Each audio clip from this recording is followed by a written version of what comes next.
This book is called Froggy's Sleepover. It's written by Jonathan London and illustrated by Frank Rimkiewicz. Froggy's Sleepover. It was Friday and school was out. Froggy flopped home from the school bus. Flop, flop, flop, singing, "Hooray, hooray, it's Friday, Friday. I'm going to Max's for a sleepover." "That's great," said Froggy's mother, and she gave him a plate of chocolate fly cookies. "This is your first sleepover. Are you nervous?" "Who, me? Of course not," said Froggy, and he hopped up and flopped to his room. Flop, flop, flop. He pulled a big sack from his closet. Slam! Stuffed in his sleeping bag. Sloof! Squeezed in his pillow. Poof! Slapped in his pajamas. Puff! Shoved in a pair of underwear. Poom! "There," he said, and flopped outside, dragging his sack behind him. Schloop! "Froggy!" called his mother. "What? Did you forget your Huggy?" "Oops," said Froggy, and flopped back inside. Flop, flop, flop. "I found it," he yelled. "It was in the cookie jar." Slam!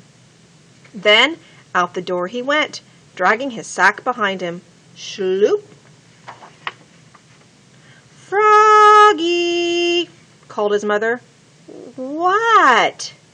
Did you forget your toothbrush?" "Oops," said Froggy. He flopped back inside. Flop, flop, flop. "I found it," yelled Froggy. "It was in the toy chest." Bang! "Don't forget to brush," said his mother. "I know," said Froggy. Then off he went to Max's, dragging his sack behind him. Schloop! At Max's, he dumped everything out on the floor. Schlump! Rolled out his sleeping bag. Sloof! And puffed out his pillow. Floof! "Okay," said Froggy. "I'm ready for bed." "But Froggy," said Max, "it's only 4 o'clock." So they waited till after dinner. Then they crawled into their sleeping bags. "Wait," said Froggy, jumping up. "I forgot to brush my teeth." "Don't be a baby," said Max.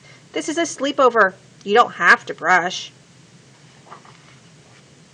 Froggy crawled back into his bag. "Wait," he said, jumping back up. "I need my Huggy to go to sleep." "Sleep?" said Max. "Who's going to sleep? We can tell scary stories and have pillow fights all night long."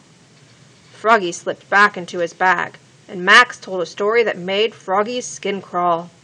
"Now it's your turn," said Max. But there were weird screeching sounds, and scary shapes hung in the shadows like ghosts. "I have a better idea," said Froggy. "What?" said Max. "Let's go to my house for a sleepover." When they got back to Froggy's, they tiptoed inside in the dark. Quiet, quiet. Crash! Froggy bumped into a lamp and knocked over the goldfish bowl. Splash! "Froggy!"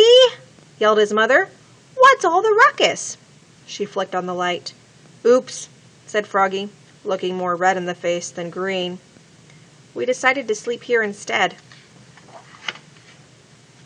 "Oh, Froggy," said his mother, "I thought you wanted to sleep at Max's." "I did," cried Froggy, "but, I was hungry." "And you make the best popcorn. Can you make us some, please?" "Okay, you little munchkins," said his mom. Pop, pop, pop. She made them some buttery popcorn, then went back to bed. Plump, plump, plump. Froggy and Max were having a wild pillow fight.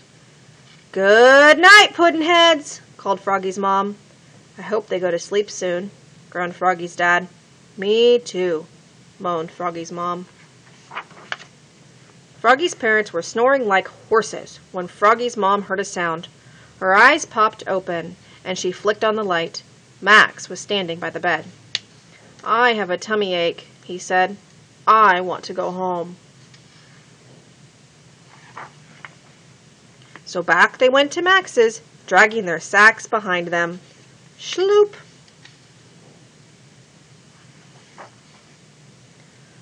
But there were still weird sounds and scary shadows there, so they went back to Froggy's.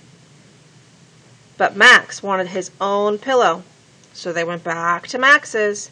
But Froggy wanted pink lemonade, so back and forth they went. Schloop, schloop, schloop. Till at last they fell asleep at Max's house at 9 o'clock in the morning. Zzz. What a silly story about Froggy's first sleepover. I didn't think they were ever going to go to bed.